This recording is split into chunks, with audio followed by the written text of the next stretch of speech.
So guys, मुझे पता है आप लोग बहुत टाइम से वेट कर होंगे मेरे इस ब्लॉग का, या नहीं भी कर रहे होंगे तो कोई नहीं। बट मुझे इतने दिनों से फील नहीं हो रहा था कि यार मैं कुछ रिकॉर्ड करूं। मैंने रिकॉर्ड तो करी थी चीज़ें, but as a vlog record नहीं करा था। तो अब मैंने सोचा, अभी अभी मैं जस्ट कॉलेज से आया हूँ, मैंने सोचा कि ठीक है कुछ कंटेंट दे देते हैं एक बार को।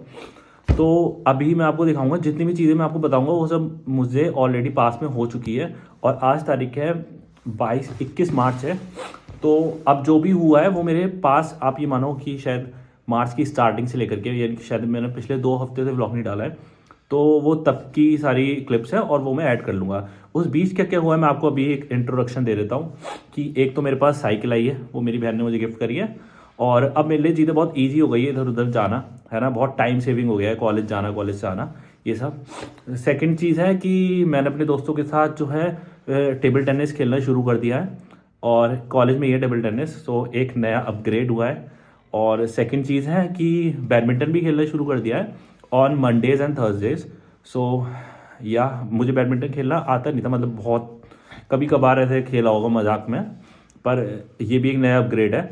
और द मेन थिंग इज़ कि मैं सोच रहा हूँ, अभी ट्यूसडे को जो है हमारा कॉलेज के बच्चे बास्केटबॉल खेलते हैं। बट वो थोड़ा अलग है, मतलब वो जहाँ पे हम बैडमिंटन खेलने जाते हैं और टेबल टेनिस खेलने जाते हैं उससे अलग है। तो मुझे खुद से मतलब एक पर्टिकुलर टाइम निकाल के जाना पड़ेगा उसके लिए। और द सैड थिंग इज़ कि मेरा कोई भी दोस्त बास्केटबॉल में इंटरेस्टेड नहीं है, जिसे भी मैं जानता हूँ वो इंटरेस्टेड नहीं है। सो मुझे एक बार पहली बार खुद से जाके देखना पड़ेगा उधर की चीज़ें कैसे काम कर रही है। उसके साथ मेरे साथ क्या हुआ है, तो इस वेंसडे जो था हमारा कॉलेज एक ट्रिप पे लेके गया हमें कावा योग की। और वो बिल्कुल फ्री ऑफ कॉस्ट थी। पहले तो हमने एक कंपनी विजिट करी। सो कंपनी बेसिकली वो मैन्युफैक्चरर कंपनी थी, स्टील और फूड बॉक्सेस बनाती थी वो कंपनी, बहुत अजीब से, है ना। तो बेसिकली मतलब उनका टारगेट जो था ऑटोमेशन के स्टूडेंट्स थे, क्योंकि वो ये बात खुद कह चुके थे। और बिजनेस में वो जिसने जिन्हें लेते थे उन्हें फिनिश आनी चाहिए। तो उसके अलावा जो हम गए, उसके बाद हम गए थे आई कैच अरीना। वो पूरा मतलब एक उन्होंने पूरा स्केड्यूल बना रखा था हमें। हम 1 बजे निकले थे और पहले हम कंपनी विजिट्स के लिए गए थे। उसके बाद हम 4 बजे के आसपास पहुंचे थे अरीना में। अरीना में हमारा बहुत अच्छा सा डिनर हुआ, जो कि लंच के टाइमिंग पे था। तो ये बहुत अच्छा डिनर था, मुझे मुझे मज़ा आ गया। चिकन ब्रेस्ट और पोर्क था, बहुत अच्छा डिनर था। उसके बाद हुआ मैच स्टार्ट। तो उधर एक बास्केटबॉल मैच था और उसके टिकट्स भी हमें बिल्कुल फ्री ऑफ कॉस्ट दिए गए। और वो एक बहुत अच्छा मैच था यार, मतलब मेरी ज़िंदगी का पहला इवेंट था ये। मेरा हमेशा से मन था कि एक बार एनबीए देखूं, पर ये तो अभी तक अपॉर्चुनिटी नहीं मिली है। तो ये फ्री में देखने को मिल गया मैच। और तो उनकी जो फैसिलिटीज़ थी ना वो पूरी एनबीए के लेवल की थी, टू बी ऑनेस्ट, है ना। पूरा जजेस का पैनल इतना बड़ा, और साथ में रीप्लेस वगैरह के लिए ऊपर स्क्रीन, बहुत अच्छे लेवल की, मतलब बहुत अच्छा ऑर्गेनाइज करा था। But to be honest, player ठीक है, मतलब बहुत अच्छे प्लेयर थे यार। बट मुझे अच्छे एक्सपेक्टेड थे, जो कि इतने नहीं निकले। मतलब गेम का लेवल इतना अच्छा नहीं था, पर पूरा जो ऑर्गेनाइज कराया था और जो फीलिंग मिल रही थी उस समय पूरी इतनी सारी ऑडियंस के साथ, और पूरा प्रॉपर पहली बार ऐसा बिल्कुल प्रोफेशनल मैच देखा, football match, sorry basketball match. तो बहुत ही ज़्यादा मज़ा आया। और मतलब आधे जो हमारे फिर कॉलेज स्टूडेंट गए थे ना, तो उन्हें तो कुछ पता ही नहीं था। वो बस ऐसे ही कभी भी हो कि क्यों हो गया, क्यों हो गया, है ना। तो मैं बहुत लकी था कि मैं समझ पा रहा था कि क्यों हुआ, क्योंकि I have been following basketball. और मैं खेलता भी था पहले बास्केटबॉल। और मुझे तो बहुत ही ज़्यादा मज़ा आ गया। अब इससे तो मेरी क्यूरियोसिटी और ज़्यादा जग गई है कि कभी एक एनबीए मैच देखने का जिसमें मैं स्टेफ करी को देखूँ। शायद पता नहीं, अगर मैं लकी हो पाया तो स्टेफ करी को तो देख ही लूँगा, बट लेब्रॉन को तो शायद नहीं देख पाऊँगा, है ना। तो बट इन सबको हटा के अब मैं आप लोगों को बताता हूँ, ठीक है। that people can go behind the scenes. सो ये हमारा पहला सेमिनार था, जहाँ पे ये लोग हमें कंपनी के बारे में बता रहे थे। और ये बस उसका एक इंट्रोडक्शन है। इसके बाद ये अरीना का कोऑर्डिनेटर थे, और इन्होंने हमें बताया मैचेस के बारे में कि वो किसके बीच में हो रहा है, क्या हो रहा है, थोड़ी सी हिस्ट्री बताई। और ये एक मैच का ग्लिम्स है बीच का।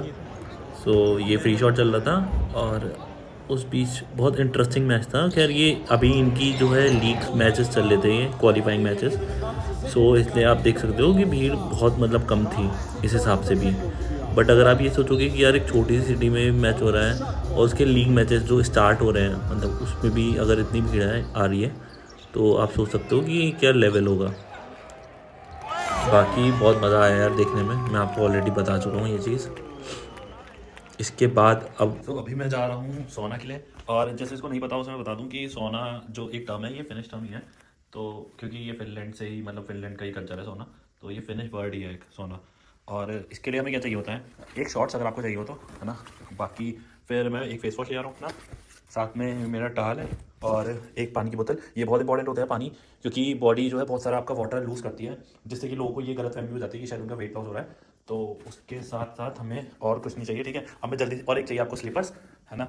और अब मैं जल्दी से निकलता हूँ और आपको दिखाता हूँ नीचे। और ये हमारी बिल्डिंग का बेसमेंट, तो ये सारे ये इमरजेंसी रूम है, इसमें शायद फायर एक्सटिंग्विशर वगैरह होगा। और इन दोनों का नाम शायद ये वाटर वाला एरिया है, जहाँ पे सारा मतलब इनको नीचे का जो भी वाटर सप्लाई होता है पूरी बिल्डिंग का वो होगा, और इसका मेरे को नहीं पता। और बाकी फिर मैंने अगर आपको दिखाया होगा तो ये लॉन्ड्री रूम है, पैसोला कहते होंगे इसे शायद। और ये है मेरा सोना। तो अब मैं आप लोगों को दिखाता हूँ। तो आप देख सकते हैं, जैसे ये मैंने बुक कर रखा था अभी 5 बजे सैटरडे, ठीक है। और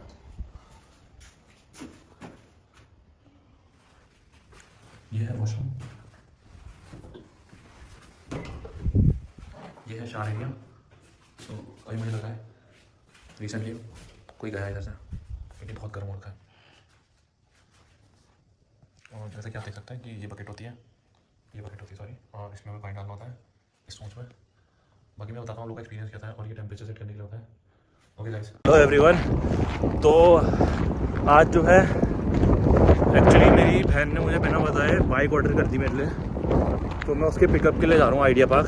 और आइडिया पार्क बहुत दूर है मेरे कॉलेज से, मतलब बहुत दूर नहीं है, 2.5 किलोमीटर था, 2.5 किलोमीटर्स।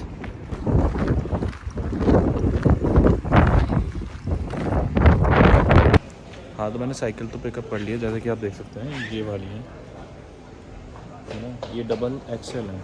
तो अभी बस में एक फ़िटिंग हो रही है, लास्ट मॉडिफिकेशन, और उसके बाद like it is ready to pick up. But अब मुझे यार डर भी लग रहा है थोड़ा, क्योंकि यहाँ पे थोड़ी आइस वाइस पड़ी रहती है, ब्लैक आइस वगैरह।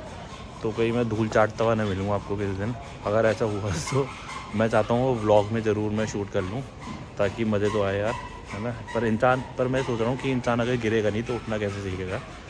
तो ये है आज की मोटिवेशन।